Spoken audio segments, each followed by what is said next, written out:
দুই রাকাত নামাজের সিজদায় ছোট্ট এক দোয়া আছে। এই দোয়াটা পড়লে আপনার সকল যা পূরণ হবে ইনশাআল্লাহুল আজিজ। আল্লাহ রাসূল সাল্লাল্লাহু আলাইহি সাল্লাম দুই রাকাত নামাজের সিজদায়, নফল নামাজ হোক ফরজ নামাজ হোক, যে কোনো নামাজের সিজদায় অর্থাৎ সিজদার মূল তাসবির পড়ে আপনি যদি এই ছোট্ট একটি দোয়া পড়তে পারেন ইনশাআল্লাহুল আজিজ, আল্লাহ তাআলা আপনার সকল যা পূরণ করবে। আমরা তো ভাবি যে সিজদায় অর্থাৎ নফল নামাজের সিজদায় হোক ফরজ নামাজের সিজদায় হোক, সিজদার তাসবিহ পড়ার পরে মনে হয় আর অন্য কোনো তাসবিহ পড়া যায় না। এরকম অনেক ফোন আসছে, বলে যে হুজুর সিজদায় কি ফরজ নামাজের সিজদায় কি পড়া যাবে? তো এই জন্য তাদের জন্য কথা হচ্ছে, আপনি যদি সিজদার তাসবিহ পড়ার পর আপনার মনের যত আশা আকাঙ্ক্ষাগুলো আছে আল্লাহ তাআলার কাছে পেশ করেন, কোনো সমস্যা নেই, পেশ করতে পারবেন ইনশাআল্লাহ। এই জন্য যে আমলটি রাসূল সাল্লাল্লাহু আলাইহি সাল্লাম সিজদায় পড়তেন, রাসূল সাল্লাল্লাহু আলাইহি সাল্লাম শিক্ষা দিয়েছেন। কারণ যখন একজন মানুষ সিজদা করে তখন তার 7টি অঙ্গ সিজদা করে। একটা মানুষ যখন সিজদা করে তার 7টি অঙ্গ সিজদা করে। একবার দেখেন আপনি সিজদা কিভাবে করে, তার মুখ, তার দুই হাত, দুই হাঁটু, দুই পা, একদম এটা সহিহ মুসলিমের বর্ণনা এসেছে। সহিহ মুসলিমের নারেশন হচ্ছে, একটা মানুষ সিজদা করলে তার 7টি অঙ্গ সিজদা করে।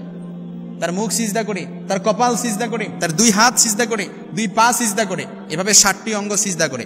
সিজদার মাধ্যমে যখন কোনো ব্যক্তি তার সবচেয়ে দামি অঙ্গগুলো, তার মুখ, তার কপাল, তার দুই হাত, তার দুই পা, দামি অঙ্গগুলো, যে একটি অঙ্গ না থাকলে লোকটা অচল হয়ে যায়, চলতে পারে না, এই দামি অঙ্গগুলো দিয়ে যখন সে সিজদা করে আল্লাহর কাছে একেবারে কায়মানুবাক্যে সিজদায় লুটিয়ে পড়ে জমিনের মধ্যে আল্লাহর কাছে নত হয়। এভাবে সিজদা করার পরে সে যখন সিজদার তাসবিহ পড়ার পরে আল্লাহর কাছে যদি চায় কোনো এই দোয়াটা পড়তে পারে, এই দোয়াটা পড়ার মাধ্যমে ইনশাআল্লাহুল আজিজ আল্লাহ তাআলা তার মনের সকল আশা চাওয়া পূরণ করবে।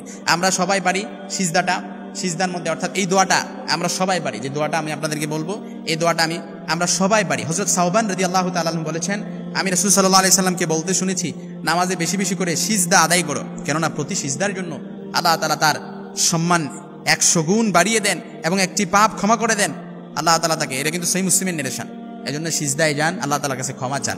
এজন্য যে দোয়াটা আমরা সিজদায় যে পড়বো একদম খুব সহজ, ওয়াসজুদ ওয়াক্তারিব, সিজদা দেন, আল্লাহ তাআলার নিকটবর্তী হয়ে আল্লাহ তাআলার কাছে চান।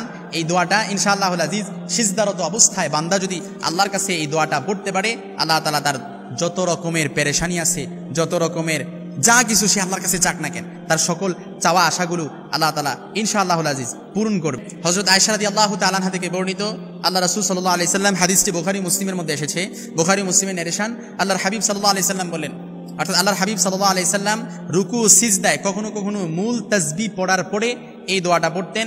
এই দোয়ার সঙ্গে একটা বিশেষ দোয়া পড়তেন, অর্থাৎ সুবহান রাব্বিয়াল আ'লা, সিজদার তাসবিহ সুবহান রাব্বিয়াল আ'লা।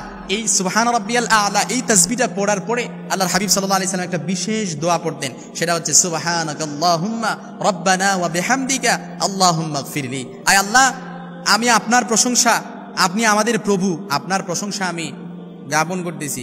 আল্লাহুম্মা গফিরলি, আয় আল্লাহ আপনি আমাকে ক্ষমা করে দেন, আপনি আমাকে মাফ করে দেন, আমি আপনার প্রতি রিপেন্টেন্স অনুতপ্ত হচ্ছি, আল্লাহ আপনি আমাকে ক্ষমা করে দেন।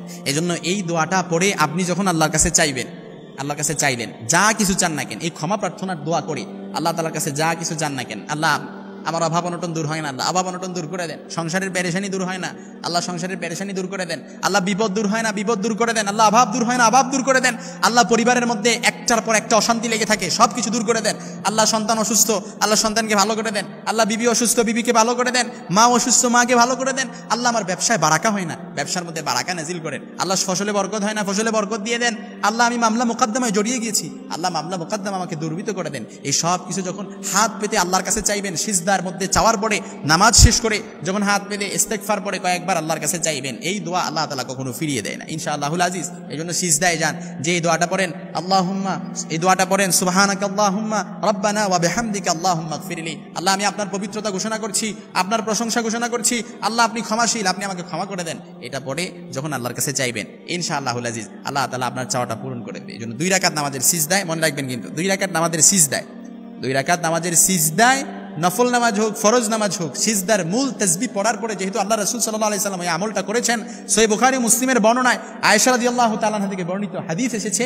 এজন্য আমরা যদি করতে পারি একেবারে ইনশাআল্লাহুল আজিজ আমাদের সকল চাওয়া আশা আল্লাহ তাআলা কবুল করবে।